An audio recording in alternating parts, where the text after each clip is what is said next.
Up from Slavery by Booker T. Washington. Chapter 4 Helping Others. At the end of my first year at Hampton, I was confronted with another difficulty. Most of the students went home to spend their vacations. I had no money with which to go home, but I had to go somewhere. In those days, very few students were permitted to remain at the school during vacation. It made me feel very sad and homesick to see the other students preparing to leave and starting for home. I not only had no money with which to go home, but I had none with which to go anywhere. In some way, however, I had gotten hold of an extra second-hand coat that I thought was a pretty valuable coat. This I decided to sell in order to get a little money for traveling expenses. I had a good deal of boyish pride, and I tried to hide as far as I could from the other students the fact that I had no money and nowhere to go. I made it known to a few people in the town of Hampton that I had this coat to sell, and after a good deal of persuading, one colored man promised to come to my room to look the coat over and consider the matter of buying it. This cheered my drooping spirits considerably. Early the next morning, my prospective customer appeared. After looking the garment over carefully, he asked me how much I wanted for it. I told him I thought it was worth $3. He seemed to agree with me as to the price, but remarked in the most matter-of-fact way, "I'll tell you what I will do. I will take the coat and I will pay you 5 cents cash down and pay you the rest of the money just as soon as I can get it." It is not hard to imagine what my feelings were at the time. With this disappointment, I gave up all hope of getting out of the town of Hampton for my vacation work. I wanted very much to go where I might secure work that would at least pay me enough to purchase some much needed clothing and other necessities. In a few days, practically all the students and teachers had left for their homes, and this served to depress my spirits even more. After trying for several days in and near the town of Hampton, I finally secured work in a restaurant at Fortress Monroe. The wages, however, were very little more than my board. At night, in between meals, I found considerable time for study and reading, and in this direction I improved myself very much during the summer. When I left school at the end of my first year, I owed the institution $16 that I had not been able to work out. It was my greatest ambition during the summer to save enough money with which to pay this debt. I felt that this was a debt of honor and that I could hardly bring myself to the point of even trying to enter school again till it was paid. I had economized in every way I could think of. I did my own washing and went without necessary garments. But still, I found my summer vacation ending and I did not have the $16. One day during the last week of my stay in the restaurant, I found under one of the tables a crisp new $10 bill. I could hardly contain myself, I was so happy. As it was not my place of business, I felt it to be the proper thing to show the money to the proprietor. This I did. He seemed as glad as I was, but he coolly explained to me that, as it was his place of business, he had a right to keep the money, and he proceeded to do so. This, I confess, was another pretty hard blow to me. I will not say that I became discouraged, for as I now look back over my life, I do not recall that I ever became discouraged over anything that I set out to accomplish. I have begun everything with the idea that I could succeed, and never had much patience with the multitudes of people who were always ready to explain why one cannot succeed. I have always had a high regard for the man who could tell me how to succeed. I determined to face the situation just as it was. At the end of the week, I went to the treasurer of the Hampton Institute, General J.F.B. Marshall, and told him, frankly, my condition.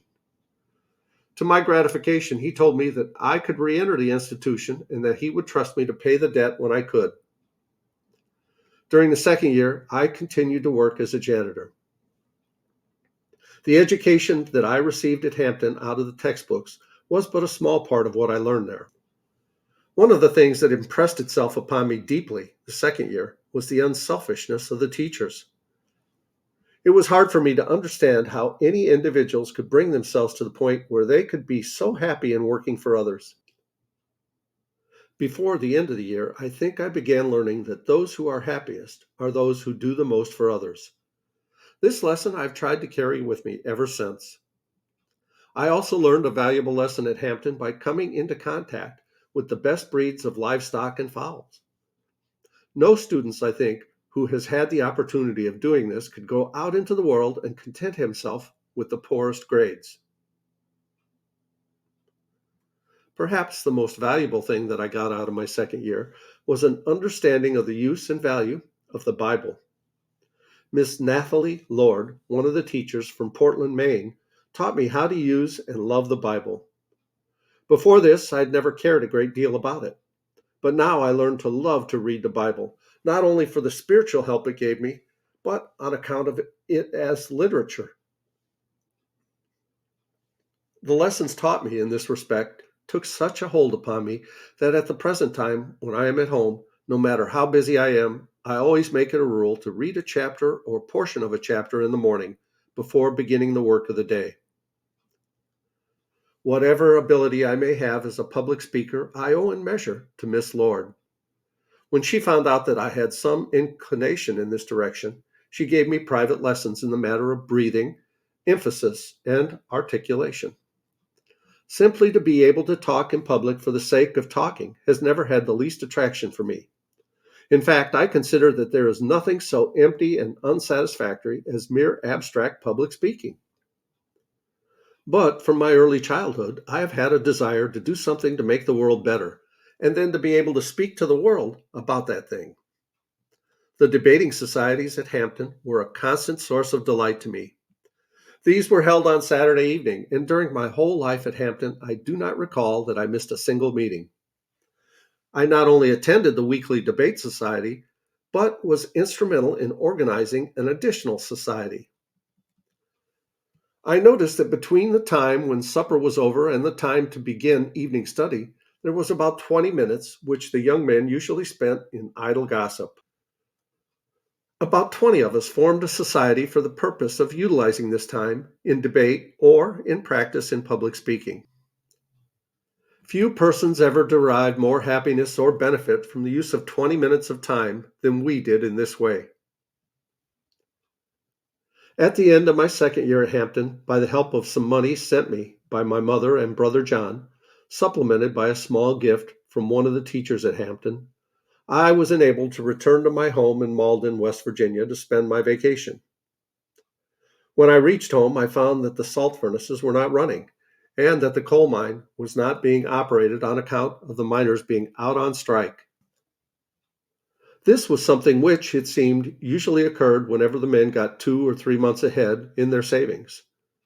During the strike, of course, they spent all that they had saved and would often return to work in debt at the same wages or would move to another mine at considerable expense.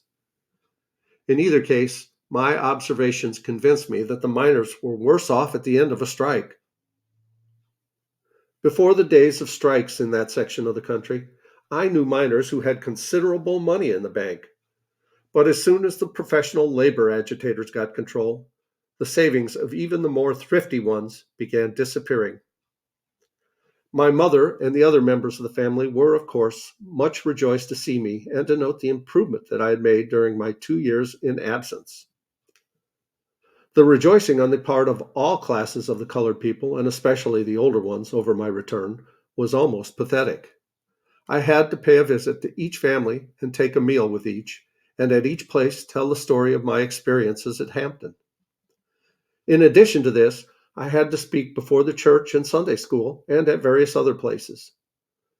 The thing that I was most in search of, though, work, I could not find. There was no work on account of the strike. I spent nearly the whole first month of my vacation in an effort to find something to do by which I could earn money to pay my way back to Hampton and save a little money to use after reaching there. Toward the end of the first month, I went to a place a considerable distance from my home to try to find employment. I did not succeed, and it was night before I got started on my return. When I had gotten within a mile or so of my home, I was so completely tired out that I could not walk any farther, and I went into an old abandoned house to spend the remainder of the night. About 3 o'clock in the morning, my brother John found me asleep in this house and broke to me, as gently as he could, the sad news that our dear mother had died during the night. This seemed to me the saddest and blankest moment in my life. For several years, my mother had not been in good health, but I had no idea when I parted from her the previous day that I should never see her alive again. Besides that, I had always had an intense desire to be with her when she passed away. One of the chief ambitions which spurred me on at Hampton was that I might be able to get to be in a position in which I could better make my mother comfortable and happy. She had so often expressed the wish that she might be permitted to live to see her children educated and started out into the world. In a very short time after the death of my mother, our little home was in confusion.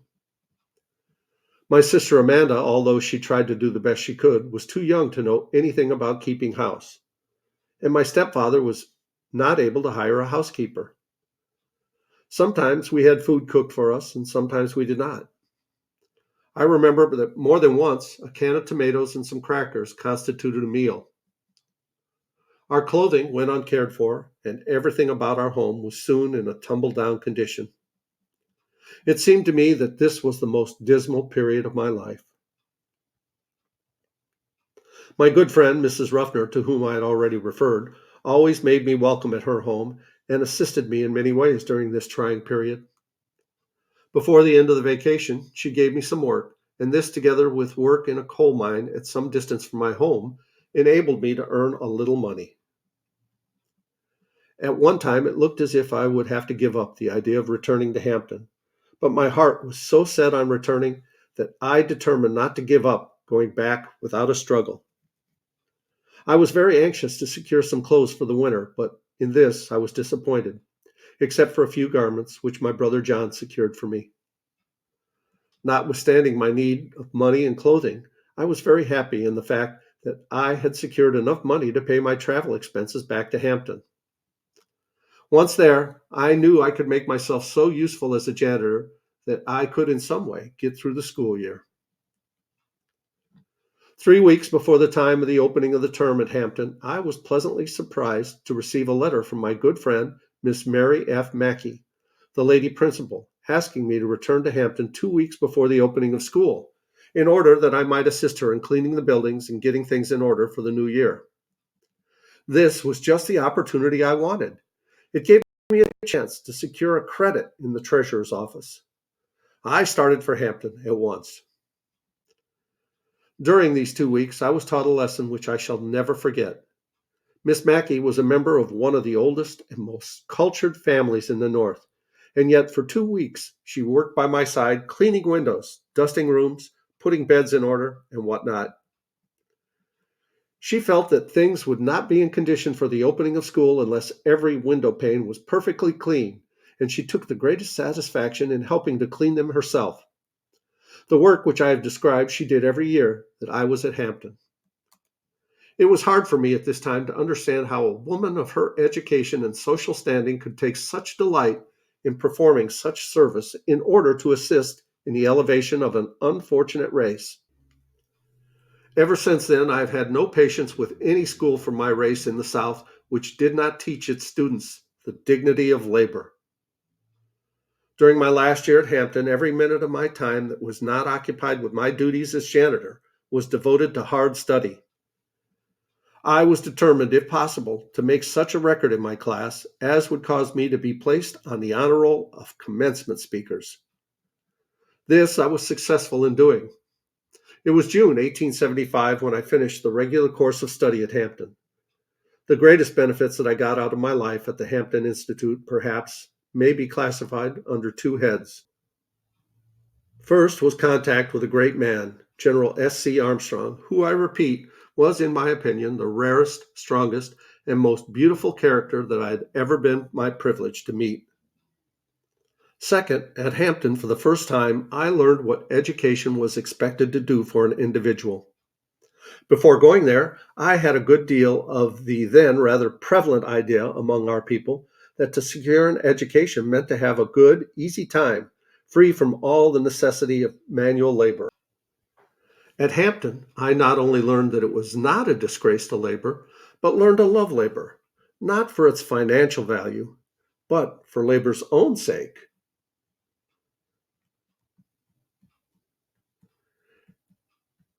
And for the independence and self reliance which the ability to do something which the world wants done brings. At that institution, I got my first taste of what it meant to live a life of unselfishness, my first knowledge of the fact that the happiest individuals are those who do the most to make others useful and happy. I was completely out of money when I graduated.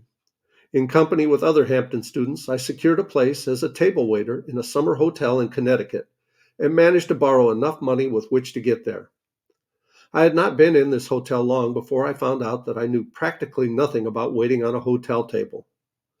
The head waiter, however, supposed that I was an accomplished waiter. He soon gave me charge of a table at which there sat 4 or 5 wealthy and rather aristocratic people. My ignorance of how to wait upon them was so apparent that they scolded me in such a severe manner that I became frightened and left their table, leaving them sitting there without food. As a result of this, I was reduced from the position of waiter to that of dish carrier. But I was determined to learn the business of waiting, and did so within a few weeks and was restored to my former position. I have had the satisfaction of being a guest in this hotel several times since I was a waiter there. At the close of the hotel season, I returned to my former home in Malden and was elected to teach the colored school at that place. This was the beginning of the happiest period of my life. I now felt that I had the opportunity to help the people of my own hometown to a higher life. I felt from the first that mere book education was not all that the young people of that town needed. I began my work at 8 o'clock in the morning, and, as a rule, it did not end until 10 o'clock at night. In addition to the usual routine of teaching, I taught the pupils to comb their hair and to keep their hands and faces clean, as well as their clothing. I gave special attention to teaching them the proper use of the toothbrush and the bath. In all my teaching, I have watched carefully the influence of the toothbrush, and I am convinced that there are few single agencies of civilization that are more far reaching. There were so many of the older boys and girls in the town, as well as men and women, who had to work in the daytime but still were craving an opportunity for some education, that I soon opened a night school. From the first, this was crowded every night, being about as large as the school that I taught in the day. The efforts of some of the men and women, who in many cases were over 50 years of age, to learn, were in some cases very pathetic. My day and night school work was not all that I undertook. I established a small reading room and a debating society. On Sundays, I taught 2 Sunday schools, one in the town of Malden in the afternoon, and the other in the morning at a place 3 miles distant from Malden. In addition to this, I gave private lessons to several young men whom I was fitting to send to Hampton Institute. Without regard to pay and with little thought of it, I taught anyone who wanted to learn anything that I could teach them. I was supremely happy in the opportunity of being able to assist somebody else. I did receive, however, a small salary from the public fund for my work as a public school teacher. During the time that I was a student at Hampton, my older brother John not only assisted me all that he could, but worked all of the time in the coal mines in order to support the family. He willingly neglected his own education that he might help me. It was my earnest wish to help him to prepare to enter Hampton and to save money to assist him in his expenses there. Both of these objects I was successful in accomplishing. In 3 years, my brother finished the course at Hampton, and he is now holding the important position of Superintendent of Industries at Tuskegee. When he returned from Hampton, we both combined our efforts and savings to send our adopted brother James through the Hampton Institute. This we succeeded in doing, and he is now the postmaster at the Tuskegee Institute. The year 1877, which was my second year of teaching in Malden, I spent very much as I did the first. It was while my home was at Malden that what was known as the Ku Klux Klan was in the height of its activity. The Ku Klux were bands of men who had joined themselves together for the purpose of regulating the conduct of the colored people, especially with the object of preventing the members of my race from exercising any influence in politics. They corresponded somewhat to the patrollers, of whom I used to hear a great deal during the days of slavery when I was a small boy. The patrollers were bands of white men, usually young men, who were organized largely for the purpose of regulating the conduct of the slaves at night in such matters as preventing the slaves from going from one plantation to another without passes, or for preventing them from holding any kind of meetings without permission, and without the presence at those meetings of at least one white person. Like the patrollers, the Ku Klux operated almost wholly at night. They were, however, more cruel than the patrollers. Their objects in the main were to crush out the political aspiration of the Negroes, but they did not confine themselves to this, because schoolhouses as well as churches were burned by them, and many innocent persons were made to suffer. During this period, not a few colored people lost their lives. As a young man, the acts of these lawless bands made a great impression upon me. I saw one open battle take place at Malden between some of the colored and white people. There must have been not far from 100 persons engaged on each side. Many on both sides were seriously injured, among them being General Lewis Ruffner, the husband of my friend Mrs. Viola Ruffner. General Ruffner tried to defend the colored people, and for this he was knocked down and so seriously wounded that he never completely recovered. It seemed to me as I watched this struggle between members of the two races that there was no hope for our people in this country. The Ku Klux period was, I think, the darkest part of the Reconstruction days. I have referred to this unpleasant part of the history of the South simply for the purpose of calling attention to the great change that has taken place since the days of the Ku Klux. Today, there are no such organizations in the South, and the fact that such ever existed is almost forgotten by both races. There are few places in the South now where public sentiment would permit such organizations to exist. Well, I hope you're enjoying the book so far, and I hope you come back for the next chapter. Please leave a comment below, like this video, and subscribe to my channel. I love you guys. As Tigger says, ta-ta for now.